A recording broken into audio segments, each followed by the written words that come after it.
Hello friends, this is Varsha. Welcome back to my channel. आप सभी को पता है कि 15 सितंबर से बोला गया था कि आपके जो प्रैक्टिस सेट्स हैं वो कराए जाएंगे। तो आज जो प्रैक्टिस सेट होने वाला है वो जनरल हिंदी का है। जितने भी पार्ट हमने आपके सिलेबस के कंप्लीट कराए हैं उन सभी के प्रैक्टिस सेट भी हम कराएंगे। अभी आपकी कुछ क्लासेस आईसीटी की रह गई हैं। जब वो क्लासेस कंप्लीट हो जाएंगी तो एक दिन में आपके 2 सेट्स होने लगेंगे। ठीक है, तो आज आपका जनरल हिंदी का सेट है। अपना जो स्कोर है उसको ज़रूर मेंशन करिएगा कि कितने आपके क्वेश्चंस आपने अपने आप सही किए हैं। ठीक है, तो स्टार्ट करते हैं वीडियो। पहला क्वेश्चन है, न्यून शब्द का विलोम है। तो आपको न्यून शब्द का विलोम बताना है। न्यून मीन्स क्या होता है? कम होता है। क्या होता है? कम। तो इसका क्या होगा? अधिक। न्यून का विलोम का क्या होगा? विलोम शब्द अधिक। जिसकी आशा ना की गई हो। बताइए किस इसका क्या आंसर होगा? जिसकी आशा ना की गई हो। तो अभिभाषण नहीं होगा, आधोपांत नहीं होगा, अकिंचन नहीं होगा। जिसकी आशा ना की गई हो क्या होगा? अप्रत्याशित। आशा ना की गई हो, ठीक है, कोई आशा ही नहीं, अप्रत्याशित। उपर्युक्त का सही संधि विच्छेद। उपर्युक्त है तो इसका संधि विच्छेद क्या होगा? उपरि धन उक्त। ठीक है, यानी कि आपका कौन सा ऑप्शन सही है इसमें? ए सही है। मनोरम पद में कौन सी संधि है? मनोरम। तो हमने आपको विसर्ग संधि में 3 नियम जो बहुत इंपॉर्टेंट हैं वो बताए थे। कौन से बताए थे? याद है आपको? रोष है ना, रोष। तो रा वाले होते हैं विसर्ग में, ओ वाले होते हैं, और जो शा होता है वो तीनों शा होते हैं आपके। ठीक है, जिसने भी नहीं पढ़ी है संधि वो संधि की क्लास ज़रूर देख ले। एक ही क्लास में आपको संधि अच्छे से समझ में आ जाएगी। तो श श श ये तीनों ही शाप के होते हैं, रा होता है और ओ। ये रोष से याद रखिए, जहाँ पर भी इस तरह के वर्ड बने वो आपके क्या होंगे? विसर्ग संधि होंगे। तो मनः धन रम क्या हो गया? मनोरम। विसर्ग संधि। उत्थान का संधि विच्छेद, उत्थान। तो उत्धन थान नहीं होगा, वो होगा उद्धन थान। क्या होगा? उद्धन थान। नेक्स्ट है, निम्न में से किस शब्द में स्वर संधि है? तो यशोधरा में कौन सी संधि होती है? यशः धन धरा। ठीक है, यशः धन धरा ये विसर्ग संधि है आपकी यशोधरा। वागीश में वाक धन ईश। ठीक है, वाक धन ईश। सत चरित्र यानी सतधन चरित्र। ठीक है, मनवंतर मनु धन अंतर। क्या होगा इसका आंसर? मनवंतर मनु धन अंतर। तो स्वर संधि आपकी डी वाला ऑप्शन सही है। इसको इस तरह से तोड़ते हैं, देख लीजिए, मनु धन अंतर। ठीक है, इसमें आप चाहें तो अंत की बिंदी लगा लीजिए या फिर ना लिख लीजिए। नेक्स्ट है, सब्ज बाग दिखाना मुहावरा का अर्थ है। सब्ज बाग दिखाना, कहते हैं कि फला फला व्यक्ति उसको सब्ज बाग दिखा रहा था। तो सब्ज बाग मतलब प्रलोभन देना कि हाँ आप ये काम करिए तो आपको वो होता है ना, आजकल जो चल रहा है कि 3 बनाइए, फिर उसके बाद वो जो 3 है वो भी 3 बनाए, बट इन 3 में क्या होता है? आपका जो काम होता है वो बिगड़ जाता है। तो इस तरह के जो प्रलोभन होते हैं उनमें बिल्कुल भी मत आइएगा। अपनी मेहनत करिए, अपना काम करिए। ठीक है, बिना मेहनत के कुछ भी नहीं है आजकल। तो सब्ज बाग दिखाना, प्रलोभन देना। शुद्ध वर्तनी वाला शब्द। अब इस तरह से आपके शुद्ध वर्तनी के सारे वर्ड एक जैसे ही दिखाई देंगे, फिर आपको बताना होगा कि कौन सा शब्द सही है। तो इसमें कौन सा सही है? भागीरथी। ठीक है, कौन सा सही है? भागीरथी। तो इसमें देखिए, भागीरथी में गा और था दोनों में ही बड़ी ई की मात्रा लगी हुई है। ठीक है, अज्ञ का अर्थ क्या होता है? अज्ञ, जो कुछ भी नहीं जानता हो। अब अज्ञ को देखकर लग रहा होगा जो सब कुछ जानता हो, बट यहाँ पर अज्ञ का मतलब क्या होता है? अज्ञ का अर्थ क्या है? जो कुछ भी नहीं जानता हो। तो आपका जो ऑप्शन ए है वो सही है यहाँ पर। नेक्स्ट है, विशिक किस शब्द का पर्यायवाची है? तो विशिक मतलब क्या होता है? बुद्ध नहीं, तरु नहीं, सरोवर जी नहीं, क्या होगा? बाण। विशिक किस शब्द का पर्यायवाची है? बाण का है। नेक्स्ट है, निम्नलिखित में कौन सा वाक्य शुद्ध है? तो सभी वाक्य पढ़ेंगे। यह व्यर्थ बात करने से कोई लाभ नहीं। यह व्यर्थ बात करने से कोई लाभ नहीं, ये गलत है। संपूर्ण देश भर में निराशा छा गई।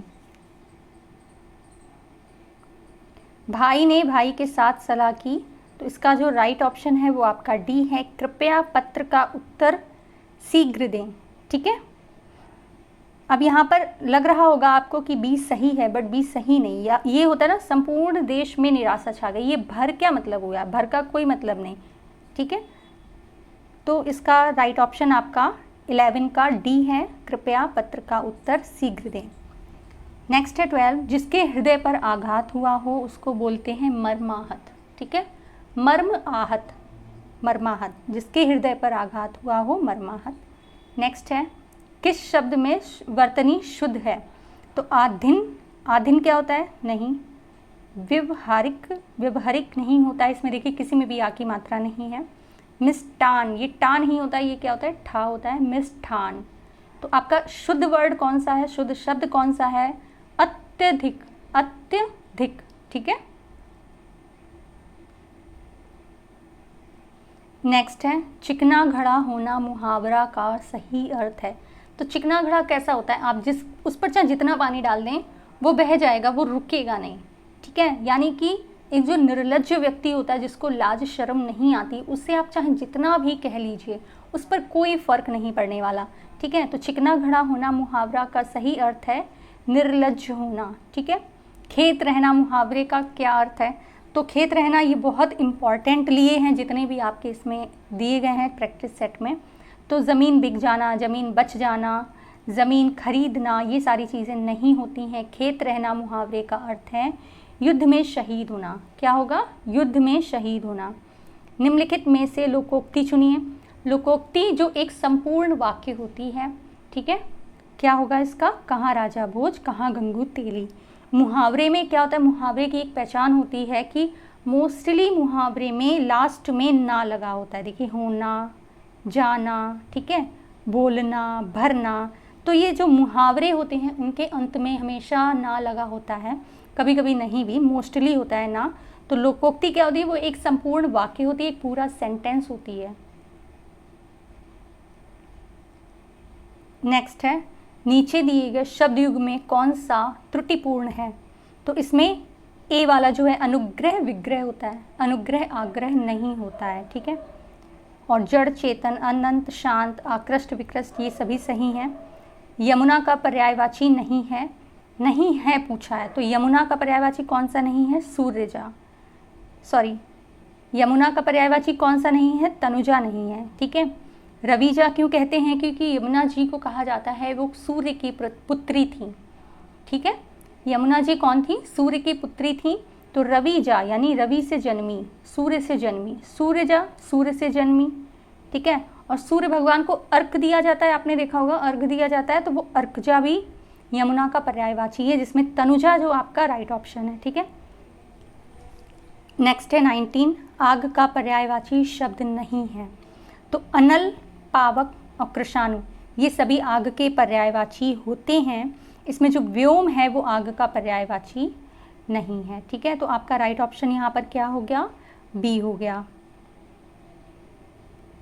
नेक्स्ट है पंचवटी शब्द में समास है, तो पंचवटी 5 वटों का समूह, तो इसमें द्विगु समास है। ठीक है, तो जितने भी अक्षर होते हैं, जो आपके नंबर्स होते हैं, सॉरी जो नंबर्स होते हैं वो किस में आते हैं, द्विगु समास में आते हैं। बट कुछ ऐसे भी नंबर्स होते हैं जो द्विगु समास में नहीं आते हैं। जब आप संधि की क्लास, जो समास की क्लास देखेंगे तब आपको पता चलेगा, तो समास की क्लास ज़रूर देखिएगा। बहुत ही ईजी वे में संधि और समास समझाए हैं। जिसको नहीं भी आते होंगे वो भी अगर उन PDF को या उन क्लासेस को अच्छे से देख लेगा, उसके समझ में आ जाएंगे। नेक्स्ट है, इनमें से कौन सा द्विगु समास है, द्विगु समास यानी कि जिसमें नंबर्स होते हैं, चतुर्भुज 4 भुजाओं वाले। ठीक है, उन्मूलन शब्द का विलोम है, उन्मूलन का विलोम होता है रोपण। क्या होता है उन्मूलन, रोपण, 2-3 बार बोलिएगा आपको याद हो जाएंगे। जंगम का विलोम होता है स्थावर, स्थावर जंगम, स्थावर जंगम। नेक्स्ट है, गुरुदेव शब्द में समास है, तो गुरुदेव में कौन सा समास होता है, कर्मधारय समास, गुरुदेव। ठीक है, तो गुरु जो है वो आपके विशेषण हो गया, देव हो गया विशेष, क्योंकि कर्मधारय समास में क्या होता है, जो पहला पद होता है, जो पहला पद है वो क्या है, विशेषण है, और जो दूसरा पद होता है वो क्या होता है, विशेष्य। ठीक है, तो गुरुदेव मतलब देव तो हैं बट गुरुदेव हैं। ठीक है, जिसमें कोई पद प्रधान नहीं होता है तथा अन्य पद प्रधान होता है। इस तरह के क्वेश्चंस भी आ सकते हैं और मोस्टली यही पूछे जाते हैं। तो ये कौन सा था जिसमें कोई पद प्रधान नहीं होते, बहुव्रीहि समास, एक अलग ही अर्थ उसमें निकल रहा होता है। जैसे आपके भगवान जी के नाम हो गए, वो सभी आपके मोस्टली किस में आते हैं, बहुव्रीहि समास में आते हैं। तो यहाँ पर जो आंसर्स हैं वो भी आपको प्रोवाइड कराए गए हैं, आप लोग ये PDF डाउनलोड कर लें या फिर नोट कर लीजिएगा। ठीक है, वीडियो बहुत ही ज़्यादा यूज़फुल है, और भी जितनी भी क्लासेस हमने कराई हैं उन सभी की प्रैक्टिस सेट्स आपके चलाए जाएंगे, तो अपना रिवीजन करते रहिए। एंड कोई भी डाउट अगर होता है, आपको नहीं समझ में आ रहा है, तो उसको कमेंट ज़रूर करिएगा। ठीक है, एंड टेलीग्राम चैनल ज़रूर ज्वाइन करिए, उसमें चैट बॉक्स है जिसके माध्यम से भी आप हमसे जुड़ सकते हैं। तो वीडियो कैसी लगी एंड आपका कितना स्कोर रहा उसको ज़रूर मेंशन करिएगा। Thank you so much for watching.